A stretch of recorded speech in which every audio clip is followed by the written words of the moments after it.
So in today's video, we will be referring to my handy dandy notebook. Does that help? I hope so. Because I've been journaling.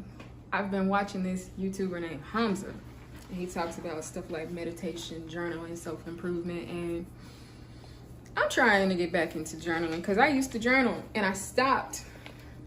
I might talk about why in another video, but I don't want to get distracted. Back when I was in the 9th and 10th grade, I went to this school called Memphis Academy of Science and Engineering. And that school was a charter school. It was designed to teach us about things that went a little bit further than the normal school system. We learned about science and robotics, engineering, of course, things that were, I consider those things progressive, like tech.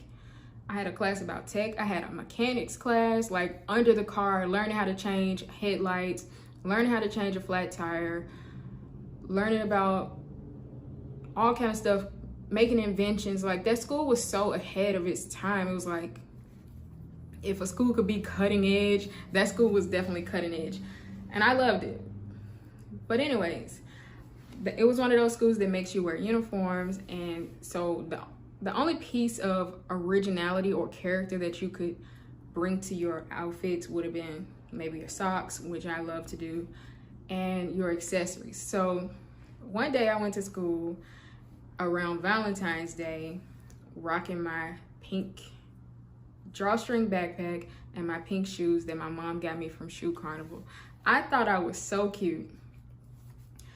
And I went to music class, and it was this girl in class named and played basketball. She was like very athletic and into sports and kind of like a tomboy. And she was like across the room, and she just like started roasting me in front of everybody. She was like, "Yeah, you wear pink? I would never wear pink."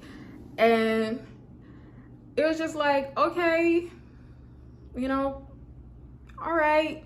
But something about it, when she said it, it just left an imprint on me. Like, it left a stamp on me, because in that moment, like, part of me stopped wearing pink. Like, part of me died. Part of my character, part of my je ne sais quoi was broken away, okay? Because I guess I wanted to live up to her standards and her expectations and, you know, hate pink too.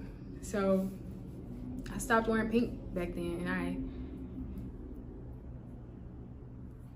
in retrospect, I hate that shit. Because now I really hate pink. Like, I look at it in disdain. I'm like, I don't like pink. Like, I've had to wear pink on occasion, and of course I've had pink a little here and there, but it's a conscious effort to stay away from pink now, ever since high school. Ain't that crazy? I remember a few years ago, I went to this breast cancer seminar, and of course I wore pink because I had to be in dress code. But shortly after, I might have worn my little pink shirt a few more times after the event, and I threw it away because I don't like pink. I don't wear pink, because I was still stuck in that mindset. And now it's pretty rare to see me in any color besides all black, navy, gray. Like, me wearing something with colors in it is just kind of unheard of, because there have been so many times in my life where people have picked apart something that I liked, and in order to please them, I changed it. Nobody makes fun of you for wearing all black. It's actually kind of like celebrated. It's like, oh, they wearing all black, so guess what? I'm rocking all black.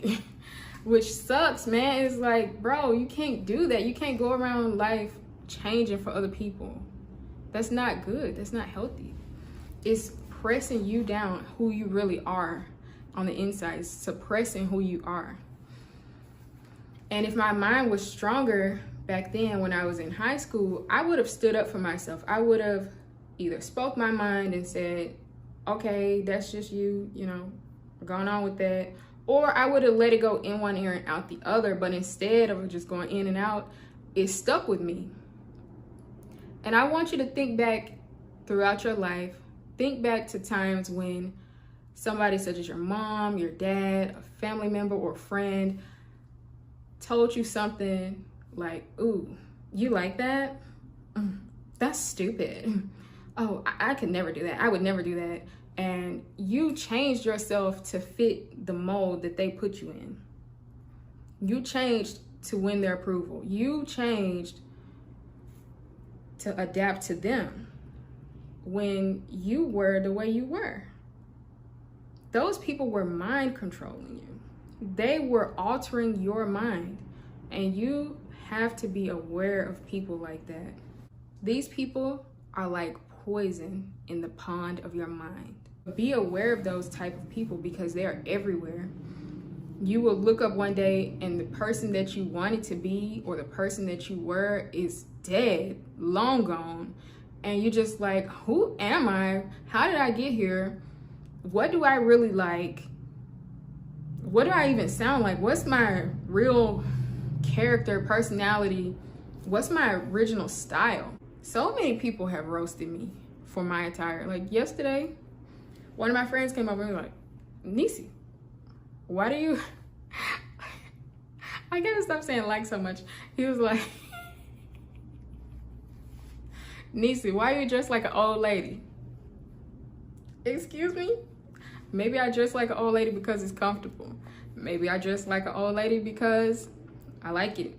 Maybe I dress like an old lady because so many people have stripped away little pieces of my personal style and this is all that is left. Like, I got made fun of for the most obscure shit as a child. Like,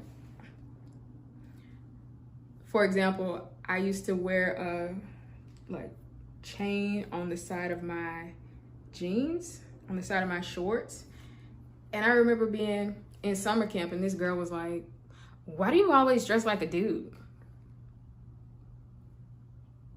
So wearing a chain on the side of your pants makes you look like a dude? Makes you look like you're dressing like a dude? Okay. So I stopped wearing the chain. It's like, those type of people are everywhere, man. Like, you can't breathe without finding somebody like that. These people prevent you from listening to your inner self, your true self, and your heart's desires. And chances are someone else has done the same to them, but it's no excuse. The way to stop the cycle is to first be aware of it, be aware of mind controllers, be aware of people that are trying to change the way you feel about yourself, the way you want to dress. Y'all know that Hillary Duff song where she says, you're always dressed in yellow when you want to dress in gold. Instead of listening to your heart, you do just what you're told. Ooh, that part spoke to me. That's me. Yes. You do what you're told because you want other people's approval. We got to stop this. The color pink is not even that deep. It's just a color, but it's something about somebody saying, I don't like that, I don't do that, that makes you change and not do that because you want to be like them or you want to be liked by them and respected by them. And the buck stops here with me because enough is enough. I've been through too many times of allowing other people to manipulate my mind, to just tweak it. I don't need no tune up from you. I like what I like. If I like wearing my hair like this, I like what I like. I remember when I had locks, I would listen to family members be like, what's going on with your hair? What are you doing with your hair? And it was never like, and it was never in a way where they were asking because they were interested. They were asking because they didn't like it. They were asking because they didn't approve. And then one day, I finally cut off my locks. And that was part of the reason. That was part of the big reason. Like, maybe 80% of the reason. The other 20 was due to the fact that I had really bad dandruff, like a really bad flare-up on my scalp. And I just couldn't get all the flakes out. And I was like, I don't even want to keep fighting this. So I just went ahead and cut them things off, honey. And now here we are. So if somebody dare says they don't like my hair, I can't do nothing about it. I can't grow it out faster, and I'm not gonna cut it off anymore for anybody else. I'm not changing myself anymore. If you don't like it, you just can get the away from around me. Bye-bye, be gone. because I'm not finna change. I'm not finna change the way I talk. If I talk too slow, if I talk too fast, if I say like too much, like, I'm not finna stop. I'm not finna change for y'all. Bruh, if I say bruh too much and you don't like it, I'm not finna change for you. Constructive criticism is different. Like, if you tell somebody something they could improve on, first tell them what you like about them, and then tell them something they can improve on versus just downright belittling, downright tearing them down. I'm not here for it anymore. I'm gonna start snapping and popping off on people that's doing that, or I'm just gonna politely remove you from my life. And that's that on that, because it has been too many times in my life where I've let outside influence control my mind. Let outside influence come drop their little thoughts into the pond of my mind, and it just pollutes the entire pond. And then I wake up and I don't know who I am, what I like. And I can't tell you to do the same, because that would essentially be me mind controlling you. But if you choose to do the same in your life, I will be there to support you. The end. Give me a kiss, bro.